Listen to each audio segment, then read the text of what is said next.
Good morning and hey now, PASW staff, clients, and friends joining us. Welcome to Friday's class. This is where we have the results of all your hard work that you put into this film scoring class each week, which I really appreciate. I love the results we're getting. I have so many more lined up, so I can't wait, like, in the next few weeks. I can't wait to see what you guys come up with. So this is the Friday film scoring results for Lars von Trier's film Melancholia. Came out in 2011. It's a science fiction drama. Beautiful film, and this is the ending scene. So if you do decide to see this scene, I didn't really ruin it because throughout it's about the sisters, and then as their kind of relationship is going on, this planet is coming toward Earth slowly throughout the film. So I didn't really ruin it because throughout the movie, that it's just inevitable that this planet's gonna, collide. But it's a beautiful scene, and like I said, the movie's filled with Wagner's score. We'll do a class on Wagner, one of the most famous composers, German composers of all time. So that's just a little background on the movie that we're doing. So let's get right into the results. Let's start with Mark Pulver's score. Final countdown.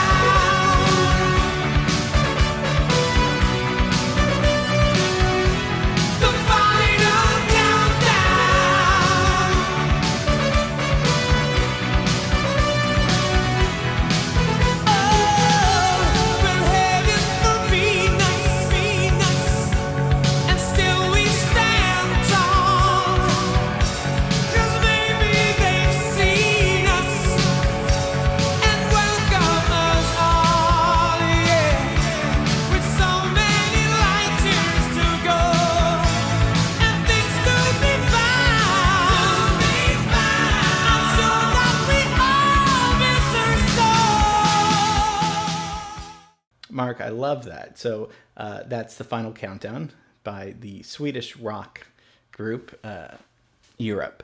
That's from 1986, and that has a synthesizer in it. It's inspirational in a way.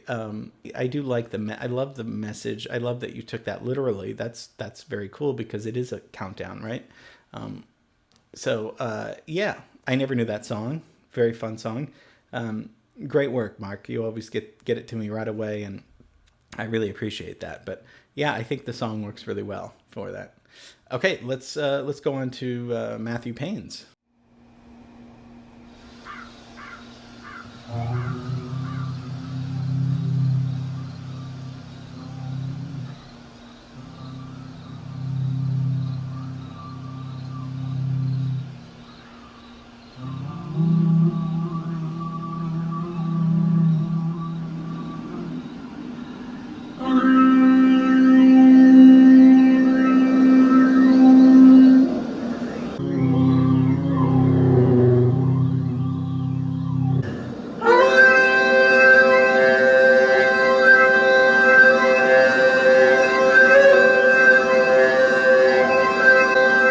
So Matthew Payne did an original composition. I always love, if you can be original, that's great.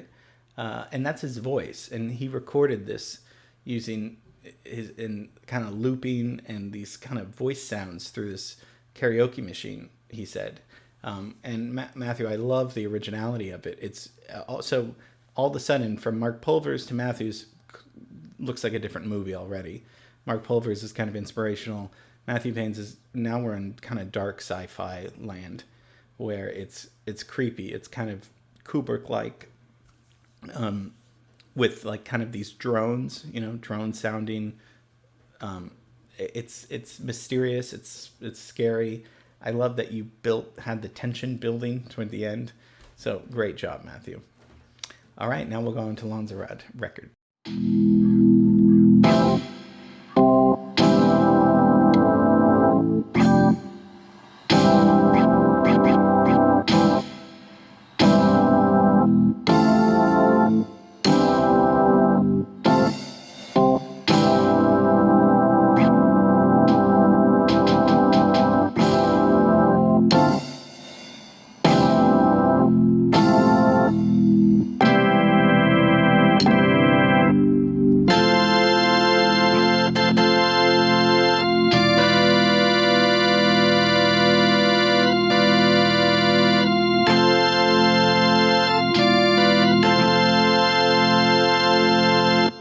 That's Lanzarod's score, and that's an original score.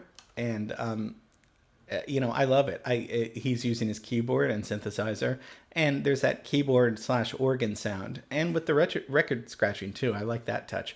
I love also how it builds, and it sounds church-like at the end with like that organ sound.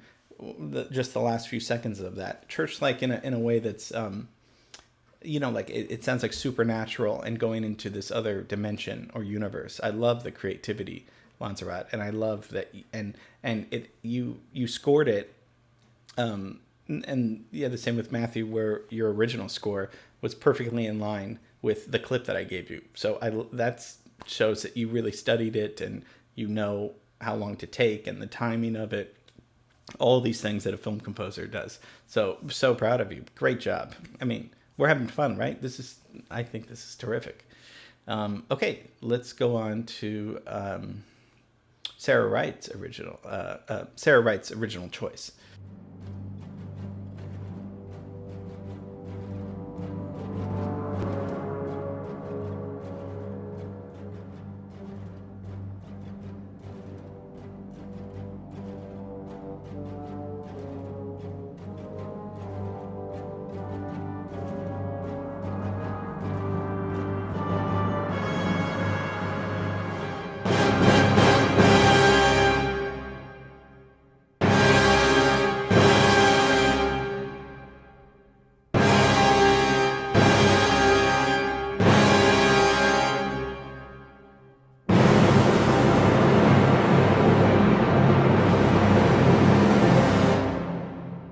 So now we're kind of back to the Wagner score. We're back to the orchestral suite by Holst. Gustav Holst was a very famous German composer, and this came out in 1916.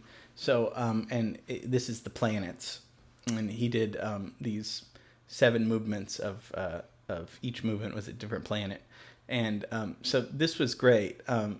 Those last pounding chords at the end are very frightening, aren't they? I mean, so Sarah really, I think, went the orchestral route where that Wagner music is frightening, like frighteningly brilliant, but it's just so those and she gave me a few minutes of the beginning, and then she went further ahead in the track and said you should cut it here. So that was great music editing and great music supervising, and to tell me where to put in when you go to this scene, go forward in the track.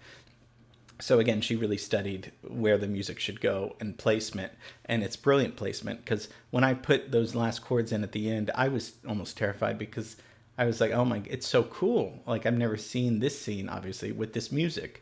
It's probably never been done before. So what we're doing with our original scores, or with scores that have been written by other composers, we're creating a whole new thing that no one's ever done.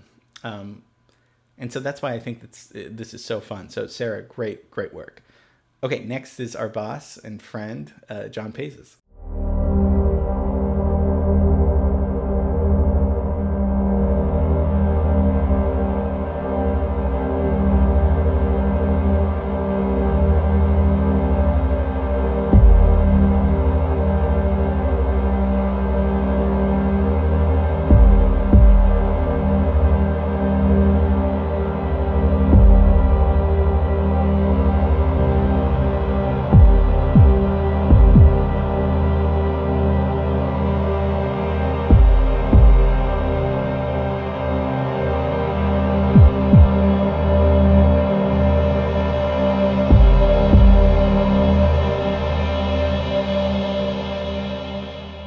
So that's really kind of scary and surreal too, right?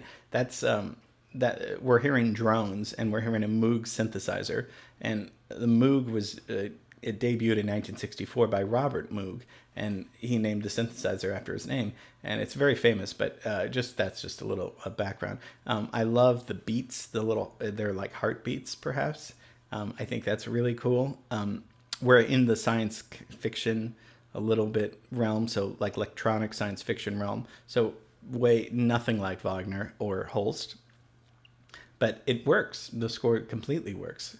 It also ascends a little bit with the tension coming on. So that's, I love that. Great And it's very cool that our boss participates in these little exercises. Okay, because I'm your friend, I pick something. So this is my little score.